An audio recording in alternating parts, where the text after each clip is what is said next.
You guys have been asking for this video for a very long time. Today, we're going to be reviewing Googan baits. Step 1, get yourself some baits. Step number 2, grab your baits, bring them over.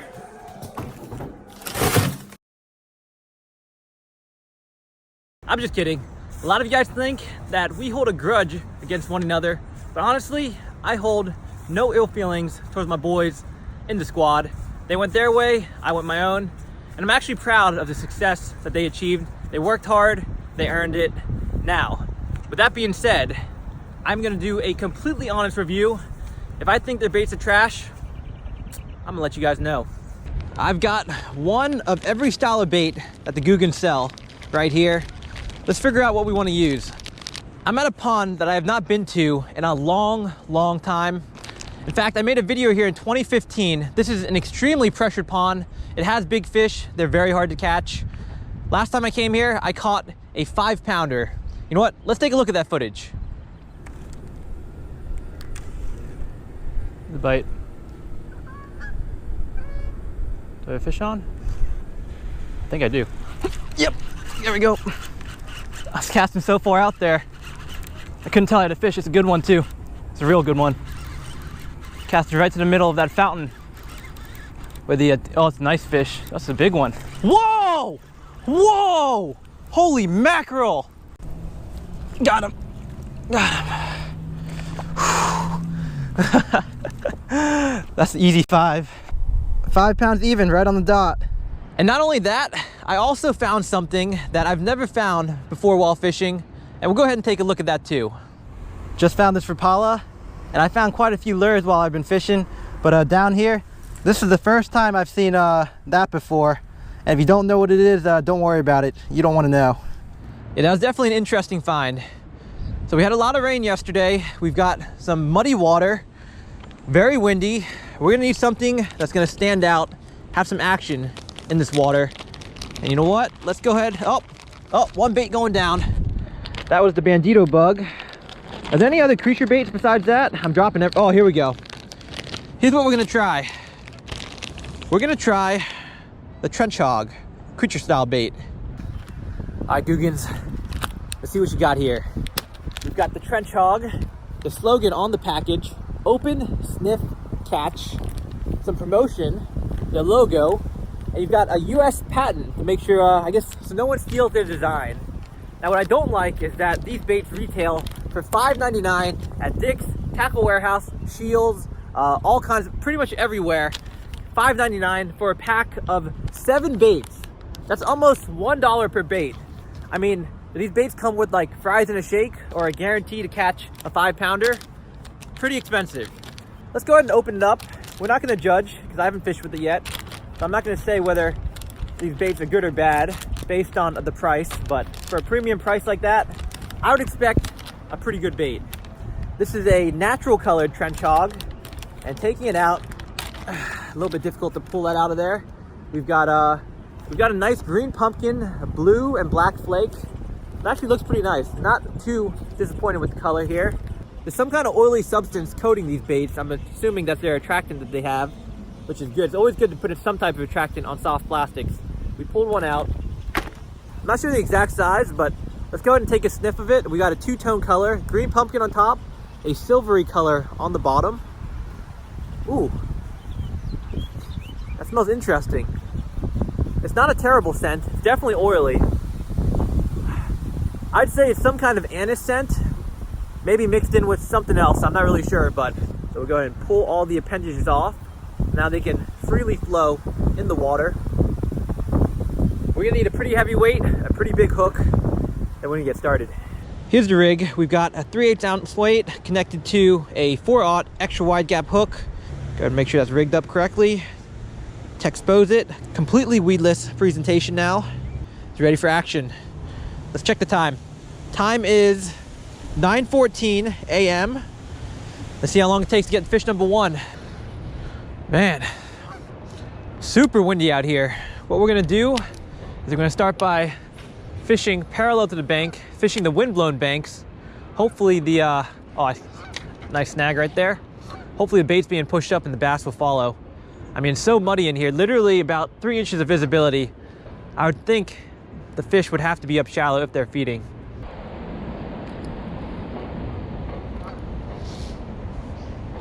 Oh, that's a fish. Right against the bank. That's number 1. What the fudge, dude? Holy shh. Oh, calm down, buddy. Calm down, buddy. What time is it? 9:19.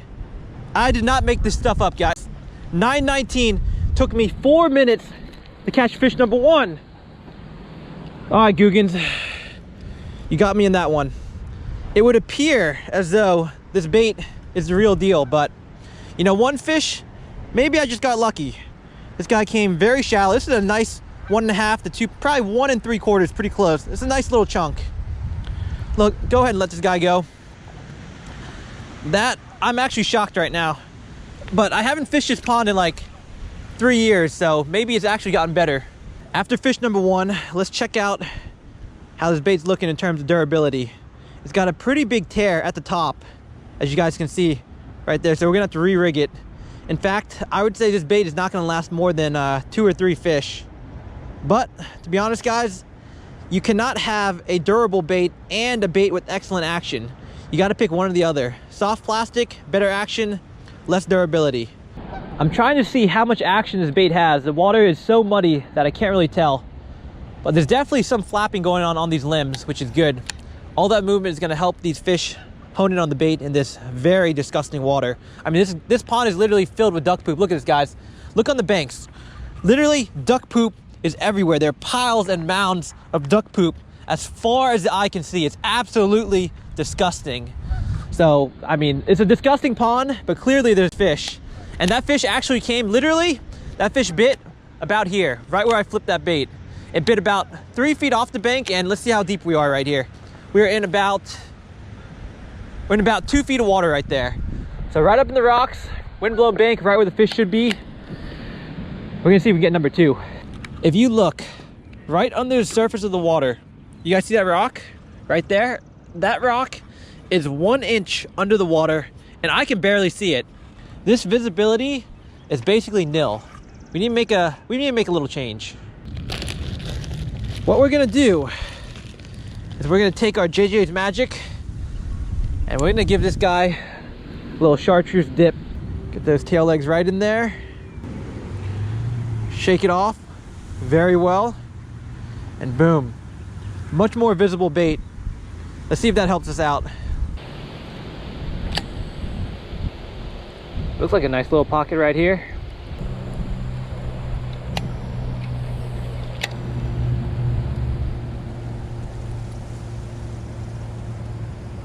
Oh, there's one. Oh, he was wrapped right around the structure, that little pipe, right where he's supposed to be in the muddy water.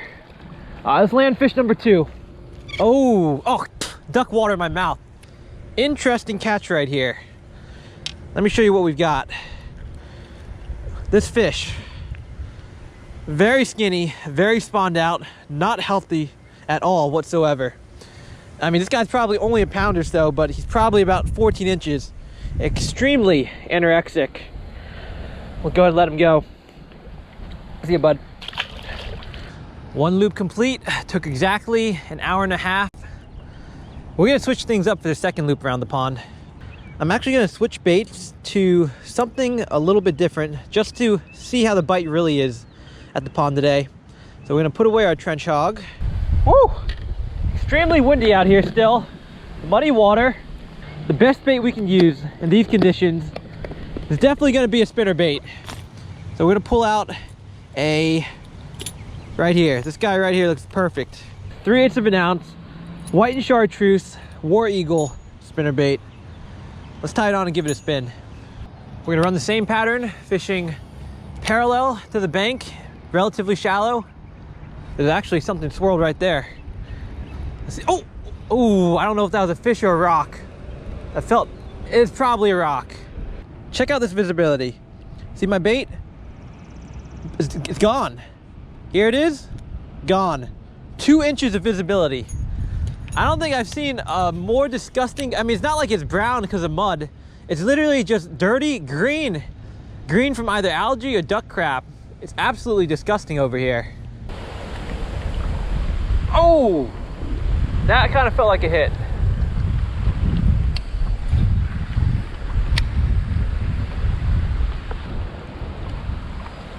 Oh, there's one. That's a good fish. I knew it was, oh, it's a good one. What the hell is that? That's a bass, right? Oh, it's a big one. Holy shizo. Gale force winds, guys. We got a monster. Come here, come here, come here, come here. Oh, shit, please. We gotta full flip him. We just gotta flip him. I don't wanna, oh my gosh. Oh, it's a freaking giant, dude. Oh, please, please, please. Come here, baby. All right, calm down, calm down, calm down, calm down, calm down. Don't hook me. Let's go, baby. Wait, that's not that big. I thought it was bigger. This is a solid fish. Hooked him on the outside of the lip. Look, I swiped at it. Dude, these winds are so freaking crazy today. That's a fat, look, the other one was anorexic. This one is freaking fat. Beautiful fish. I mean, that's close to a 3-pounder right here. It ain't that long, but it's short and thick. It's gonna be the biggest fish I catch all day today. Oh, this water is warm. Here's the fish. Just look at her just disappear under that water. You can't even see her. I will let you go. See you, babe. Let her go right near the rocks. Off she goes. She's right there, and she's gone. Oh, right, I got one. I think I got one. Dude, he hit her. He was literally, do I got one? I do got one. Little baby. Come here, buddy. Oh, this guy has some, dude, look at this fish. This side, completely fine. Now this side, look at his eye. His eye's just got a blind eye. I don't even know what it is. That was about 3 minutes after my last fish. This wind is definitely pushing these fish against the bank. I have a fish on? What the hell is this? I got someone's line. Interesting. Let's see what other anglers are throwing out here. That's always fun to see. Looks to be a thin type of monofilament, probably about 10 pounds or so. This guy chucked his entire rod in the water. Look how much line I've got here. Almost there. All right. Oh my God, I did pull in a reel. I was wondering why. Dude, look at this. It's still spinning. Oh, there we go. I literally pulled in an entire spool of line. I don't know where the rest of this reel is, and this guy literally threw his rod and reel into the water. I have no idea where the rest of it is, but we're gonna throw this away. I told you, we find the craziest stuff at this urban pond right here. Very, very strange.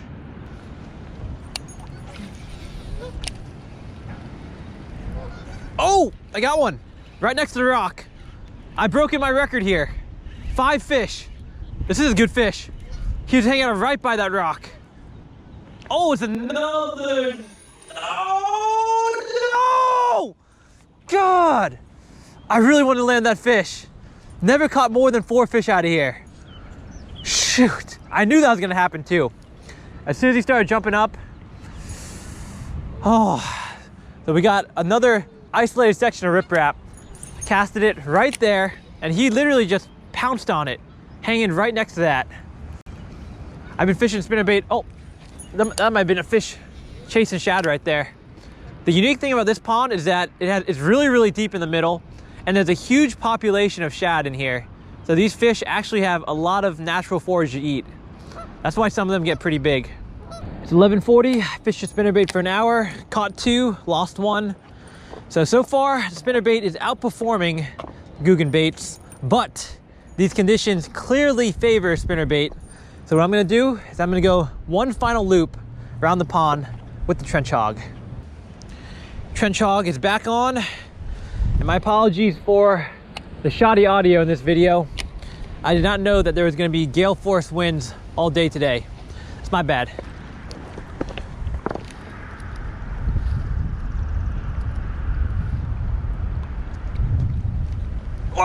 Oh, jeez. Oh, what the hell was that, dude? I was pulling the bait out of the water and this fish came up and nailed it. Dude, that was the craziest thing I've ever seen. I don't know if you guys were able to see that, but I was literally reeling the bait in. It was an inch from the water. I was about to make another cast and this guy just pounded it. That is an odd way to catch a fish on a soft plastic. Well, pound and a quarter or so. This one has a little bit of a green sheen near the top of it. It's kind of interesting. My record-breaking fish for this pond. Thanks for that, buddy.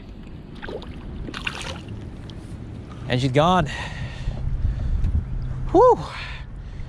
That's fish number 2 landed on this bait.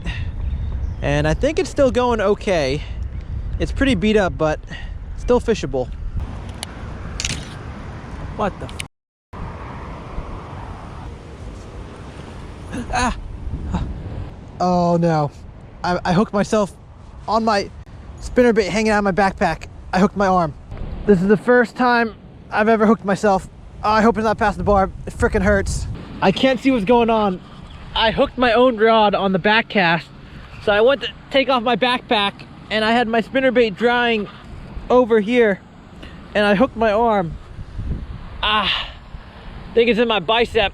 Okay, the first thing, I need to get the rod untangled. I can't use my left arm.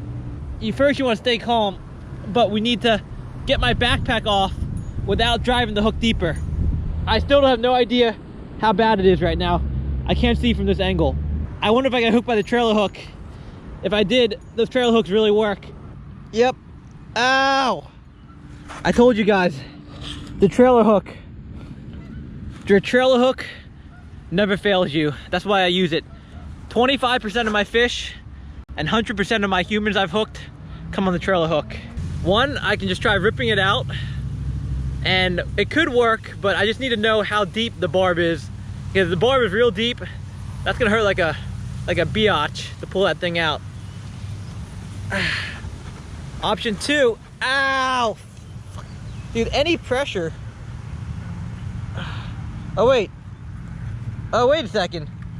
I just got it out. Woo! Crisis averted, guys. We were not hooked past the barb. That could have been real bad. Woo! Like I said, guys, not past the barb. I skin hooked myself. I basically just exposed my own skin. That could have been a lot worse. I think we're done fishing for today, but we can't have a true review video without some underwater footage. I was about to leave to find some clear water. Then I looked back here in the parking lot. There's a creek, and I think it'll be perfect for a little underwater demonstration. See that? That little pool of water? Let's make it down these rocks. There it is. This one's a little muddy and shallow. This one's clear, but too shallow. Then over here, look at that. That looks absolutely perfect. Still very windy out here. Here's the bait we've been using all day. Let's go ahead and put her in. Down she goes. Show you guys the action on this trench hog. A lot of action coming from these legs or tentacles, whatever you want to call them. A little bit of a swimming motion, or you can hop along the bottom, make the flappers dance a little bit. All in all, not too bad. Landed 3 fish on it. Also landed 3 fish on spinnerbait, but we fished the trench hog double the time. The spinnerbait conditions were definitely more ideal, so all in all, I'd say this bait performed pretty admirably. Oh, and by the way, if you guys do want to support the Googans, if you're a fan of these guys right here, you can actually save some money. You don't have to buy the bait for $6 off the retail shops. You can buy them for $4.20 if you shop at Shop Carl's and become a member. I'm not sponsored by the Googans, but I am sponsored by Shop Carl's, so I'm gonna try to save you guys some money when I can. And by the way, if you guys have any experience fishing this bait, let me know in the comments below. And honestly, I really enjoy fishing new baits, so I'm definitely gonna try to do some more review style vids in the future. So let me know what you guys wanna see, and I'll see you in the next video.